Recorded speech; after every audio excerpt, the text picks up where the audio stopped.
Hello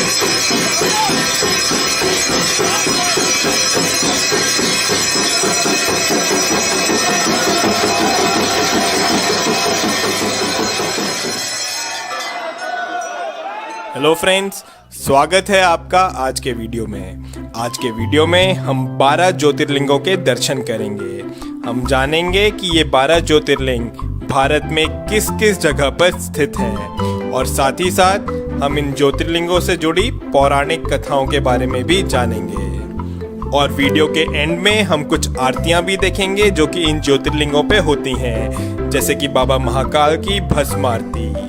और video start करने से पहले मैं आपसे कहना चाहूँगा कि अगर आपने अभी तक इस चैनल को सब्सक्राइब नहीं किया है तो प्लीज़ इसे सब्सक्राइब भी करें। तो चलिए स्टार्ट करते हैं अपने आज के वीडियो से।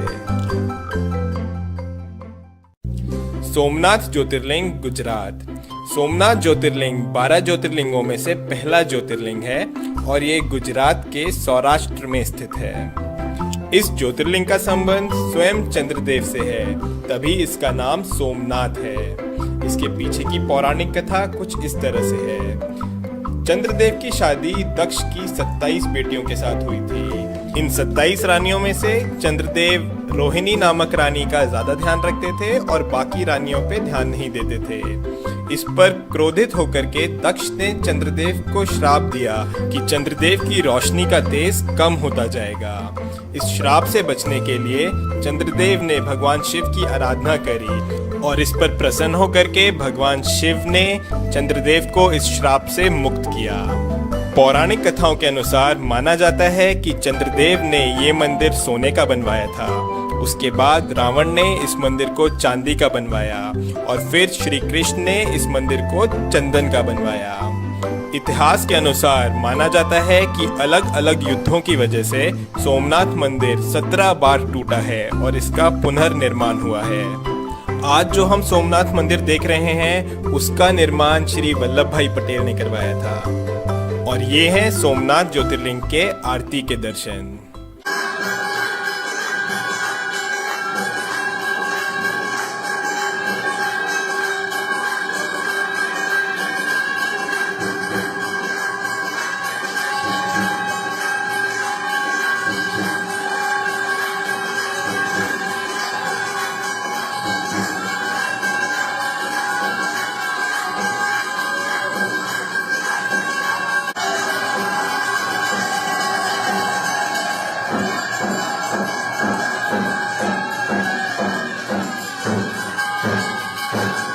मल्लिकार्जुन ज्योतिर्लिंग, श्रीसेलम।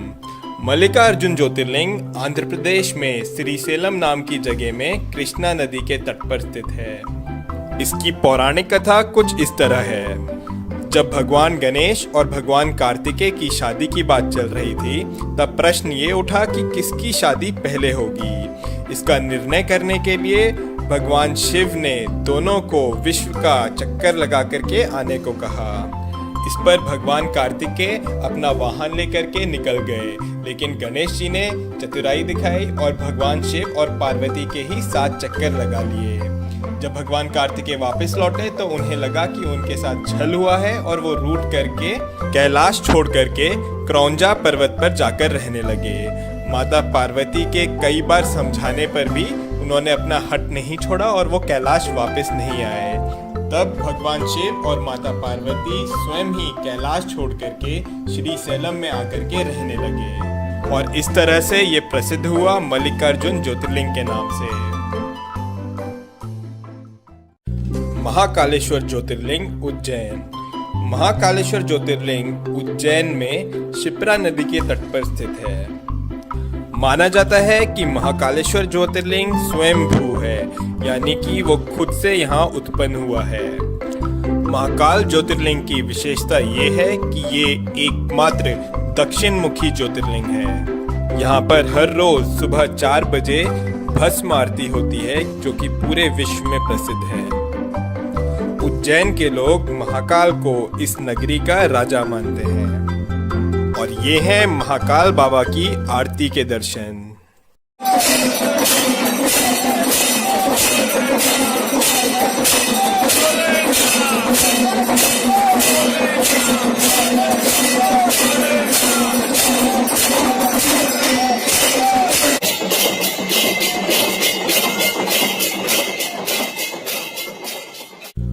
ओमकारेश्वर ज्योतिर्लिंग मध्य प्रदेश।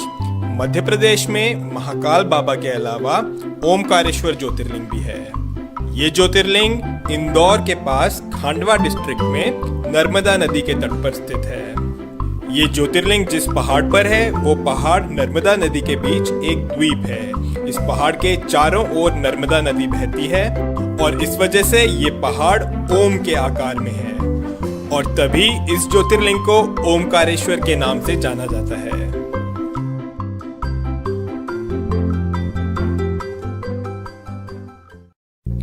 बैद्यनाथ ज्योतिर्लिंग देवगढ़ झारखंड। झारखंड के देवगढ़ डिस्ट्रिक्ट में बाबा बैद्यनाथ धाम है। पूरे भारत में यही सिर्फ एक ऐसा मंदिर है जहां पर ज्योतिर्लिंग और शक्तिपीठ दोनों एक साथ है। बाबा बैद्यनाथ को लेकर के कई सारी पौराणिक कथाएं हैं और उनमें एक कथा ये भी है कि यही वो जगह है जहां पर रावण ने भगवान शिव को प्रसन्न करने के लिए अपने 10 सिरों का बलिदान दिया था। भगवान शंकर ने प्रसन्न होकर के रावण को दर्शन दिए और रावण का इलाज किया। तभी इस धाम को बैद्यनाथ के नाम से जाना जाता है क्योंकि भगवान शंकर ने वैद्य की तरह रावण को ठीक किया। भीमाशंकर ज्योतिर्लिंग महाराष्ट्र।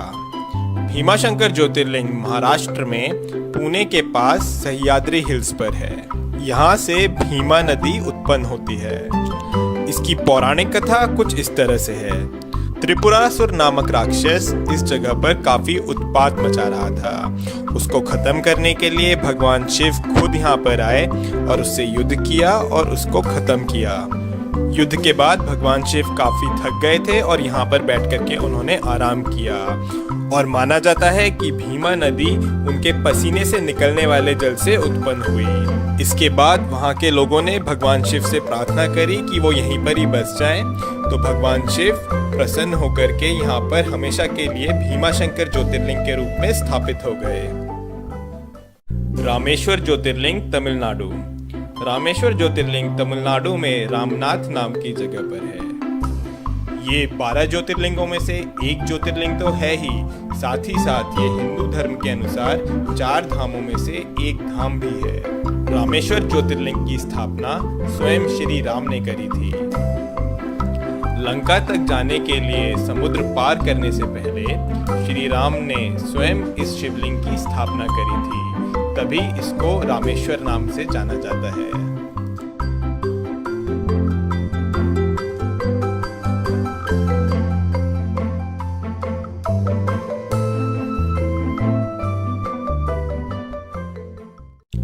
नागेश्वर ज्योतिर्लिंग गुजरात। गुजरात में सोमनाथ बाबा के अलावा नागेश्वर ज्योतिर्लिंग भी है।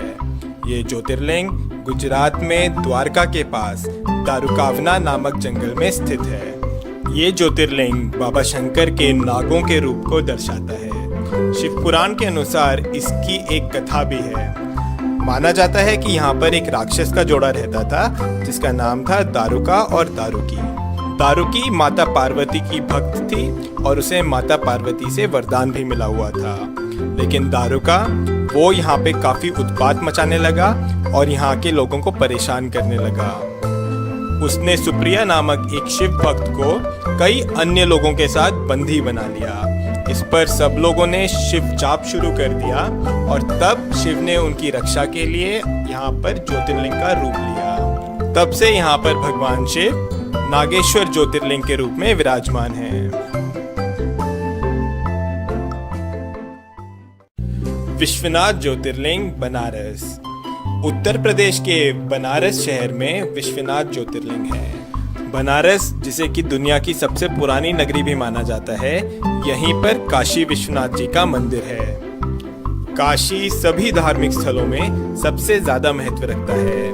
ये नगरी गंगा नदी के तट पर बसी हुई है। काशी विश्वनाथ जी के दर्शन आदि शंकराचार्य जी जैसे कई ऋषि मुनियों ने करे हुए हैं। इस स्थान के बारे में मान्यता है कि अगर प्रलय भी आएगी तो काशी विश्वनाथ बचा रहेगा। माना जाता है कि इसकी रक्षा के लिए शिव जी इसे अपने त्रिशूल पे उठा लेंगे और सब कुछ ठीक होने पर इसे पुनः इसके स्थान पर रख देंगे। जो मंदिर हम आज देख रहे हैं, इसका निर्माण देवी अहिल्याबाई होलकर ने कराया था। और ये हैं काशी विश्वनाथ जी के आरती के दर्शन।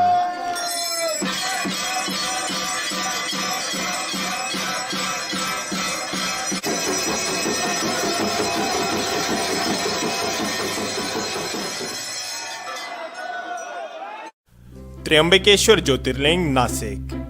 महाराष्ट्र में नासिक के पास त्र्यंबकेश्वर ज्योतिर्लिंग है। ये ज्योतिर्लिंग ब्रह्मगिरी पर्वत के पास है और ब्रह्मगिरी पर्वत से गोदावरी नदी उत्पन्न होती है। माना जाता है कि गौतम ऋषि और गोदावरी नदी के आग्रह करने पर भगवान शिव ने यहाँ पर ज्योतिर्लिंग का रूप लिया।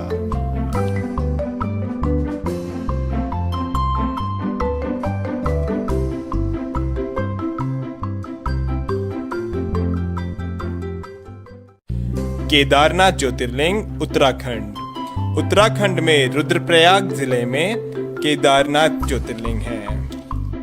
गौरीकुंड से आगे जाकर के मंदाकिनी नदी के तट पर बाबा केदारनाथ विराजमान है। इस मंदिर का निर्माण पांडवों ने करवाया था। महाभारत के युद्ध के पश्चात पांडव अपने भाइयों की हत्या के पाप से मुक्त होना चाहते थे, इसलिए वो भगवान शंकर के दर्शन चाहते थे। पर भगवान शिव उनसे रुष्ट थे, इसलिए उन्हें दर्शन नहीं देना चाह रहे थे और इसलिए भगवान शिव बैल का रूप धारण करके केदारनाथ पहुंच गए। लेकिन पांडव उनका पीछा करते करते केदारनाथ भी आ गए। तब भगवान शिव धरती में समाने लगे, लेकिन भीम ने बैल की पीठ पकड़ ली थी। तभी यहाँ पर केदारनाथ शिवलिंग बैल के पीठ के रूप में है। भगवान शिव ने पांडवों को दर्शन दिए और उन्हें पाप से मुक्त किया। पांडवों ने यहाँ पर फिर केदारनाथ मंदिर का निर्माण करवाया। ये मंदिर काफी पुराना है और माना जाता है कि करीब 400 साल तक ये मंदिर बर्फ के अंदर दबा हुआ था। कृष्णेश्वर ज्योतिर्लिंग महाराष्ट्र। महाराष्ट्र में औरंगाबाद के पास एलोरा केव्स हैं और इन्हीं एलोरा केव्स के पास में है कृष्णेश्वर ज्योतिर्लिंग। इस ज्योतिर्लिंग की मान्यता ये है कि यहाँ पर घुष्मा नाम की एक शिव भक्त थी। उसके पुत्र को उसकी ही बहन ने छल से मारा था। अपनी भक्त पर इस तरह के अन्याय को देख भगवान शिव यहाँ पर प्रकट हुए और घुष्मा को दर्शन दिए और इसके बाद भगवान शिव यहाँ पर ज्योतिर्लिंग के रूप में स्थापित हो गए।